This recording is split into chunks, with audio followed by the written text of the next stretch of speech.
Hello guys, we are back with our next lecture. In this lecture, let us go through the concept of a pipelining, guys.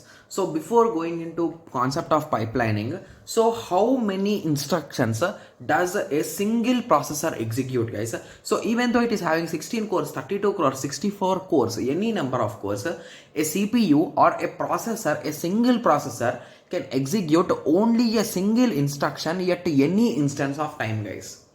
Okay, but it is a disadvantage, right? So if you are having 64 cores or 128 threads or something, so your processor is really powerful. So if you are running only instruction, it's not a good idea, right? Yes. So that is the reason why we use the concept of pipelining to simulate like our processor is running multiple instructions at any moment of time. Internally it runs only one instruction, but logically it runs multiple instructions. Okay. Yes, so I'm sure that most of you are confused like what exactly did I say, right? Yes, so anyway, with examples you will get 100% clear idea, guys, and I'm sure that this video will be around 20 minutes minimum length. Okay, so please concentrate and please take a piece of paper and sit, guys. Okay, yes. Okay, so if the system has only one processor, then at most one instruction can be executed at any moment of time. If we really want to execute multiple instructions together or concurrently, we must have multiple processors. Got it? Yes. Moving on, pipelining is a phenomena or a method using which we will be able to run more than one instruction at the same time on a single processor. Okay, so let us take a simple example without a pipeline first. Then you will understand what will be the advantage with the pipeline. Okay, yes. So just to give me a second, I'll be taking my piece of paper. Okay, yes. So assume that we are having two instructions, guys. So how many instructions? Two instructions, and each instruction is of five phases. So it internally has five phases. So the first phase is instruction fetch. The second phase is instruction decode. The third phase is operand fetch. The fourth phase is instruction execute. The fifth phase is instruction store back. Okay, yes. So now we are having a CPU and we want to run these two instructions. So without pipeline, how it will work, guys? It will take one cycle per thing, right? Yes. So if you write it clearly, so instruction number I am saying. So instruction 1. So it will do fetch, decode, okay, sorry, again fetch. So it does two types of fetches, right? Yes, fetch, execute, I think it's visible, right? Yes, execute and write back. And let us count the clocks below. So let me draw a small table.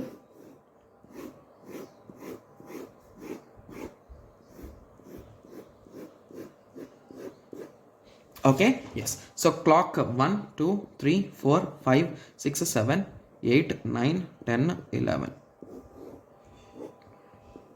8. Okay, so let us concentrate. Okay, so first step is what, guys? Instruction fetch. So that will be done in clock 1. Decode will be done in clock 2. Operand fetch will be done in clock 3. Execution will be done in clock 4. Write back will be done in clock 5. And once this first instruction is done, then you will move to the second instruction and operand fetch will be done. Then decode, then fetch, then operand fetch, then execute, and then write back. So in total, at a total of 10 cycles, clock cycles, two instructions can be executed. So it is indirectly. So how many? What is the logic here, guys? So we are having five phases and two instructions. So that is the logic. So how many phases are there? How many instructions are there? If you multiply, you will get the result. So it is nothing but a number of instructions into number of phases. Got it? Yes. Okay. So this concept is without pipeline, right? So here there is no concept of pipeline because at any moment of time only one phase is going on, right? Yes. So the same question with the pipeline will work in a different way, guys. So let me write it down. Instruction, fetch, decode, operand fetch, execute, write, clock.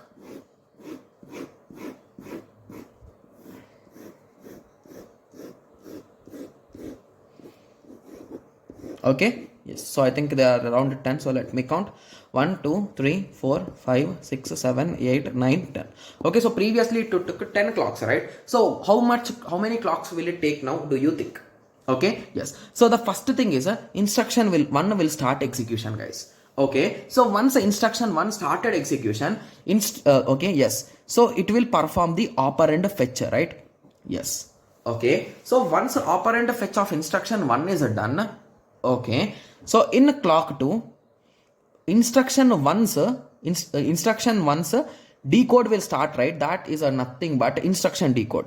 At the same time, in clock 2, the second instruction instruction fetch will start, guys. So indirectly here with the pipeline we do the multiple instructions parallelly, guys. So this instruction will continue in this way, right? So it will perform operand fetch, then it perform execute and write back. So in the same pattern, second instruction will continue its instruction decode, operand fetch, instruction execute and write back. So basically if you observe, at any moment of time only one instruction is in that phase. So if you observe in clock 1, how many instructions are in fetch, guys? Only one. In clock 2, how many instructions are in fetch? Only one. And in decode 1. So it is having in different phases, right? Yes. So this concept is a nothing but a pipelining, guys. So at some moment of time you are indirectly working on 2 instructions. So assume that there is a third instruction also. So it will start here. What's there in that, right? So if there is 4th instruction, it will start here. If there is 5th instruction, it will start here, right? So in that way, indirectly. So basically 6 instructions can be performed in a total of 10 clocks, guys. Okay, so now you understood the advantage, right? So without pipeline, only 2 instructions in 10 clocks.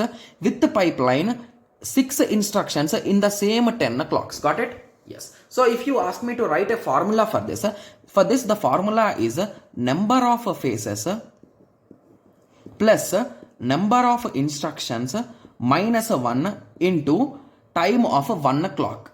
Okay, so that is the formula. Okay, yes. So most of the students will be getting scared like, what is this formula exactly? So the easiest way to remember this formula is, so remember in this way, guys. So how many phases are there, guys? 5 phases. So write down the number of phases plus how many instructions are there here? 6. So 6 minus 1. So remove 1 from it. That is a nothing but 6 minus 1. Okay, that is a 5. Okay, so here we are assuming each instruction is taking 1 clock, right? So each this sub instruction, each phase is taking 1 clock. So it is a 1. That is nothing but a 5 plus a 5, that is a 10. Got it? Yes. So in this way it will work. So this is the same example which I have written in my book, guys. Assume 2 instructions, each is having 5 phases. Each phase takes once a cycle, and that's what I have written here. This is without pipeline, and the same diagram with the pipeline I wrote with the 2 instructions. Got it? Yes. So this is the formula. Okay, so now most students got the idea, right? Exactly what is a with pipeline and without pipeline. So in with pipeline, in one phase, only one will be there at any moment of time, like in one particular clock. Whereas here, at some point, 2 instructions are running parallelly, like indirectly they are running parallelly, right? Yes. Okay.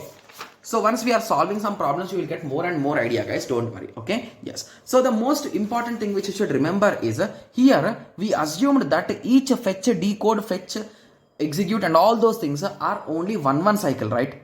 There is no 2 cycles for fetch like that, right? So in reality there will be 2 cycles, 3 cycles for fetch. Those problems we'll be discussing, so don't worry, guys. Okay. Yes, I think that problem we'll be discussing in the next lecture. Okay. Yes. Okay, so first let us go through some more concept.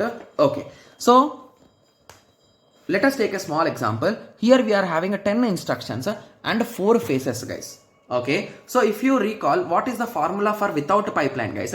It is a 10 into 4. You'll just multiply them blindly. You got 40 cycles. Whereas without pipeline, it is a nothing but 4 plus 10 minus 1 into 1. That is a 13. Got it? Yes. So without pipeline, it is 40, and with the pipeline, it is 13. Okay. So the formula is a speed up. So speed up is a nothing but time taken without pipeline by with the pipeline. That is nothing but 40 by 30. That is a 3.076 is the improvement. Okay. And what we call is the maximum speed up is equals to number of stages. That is a 4, guys.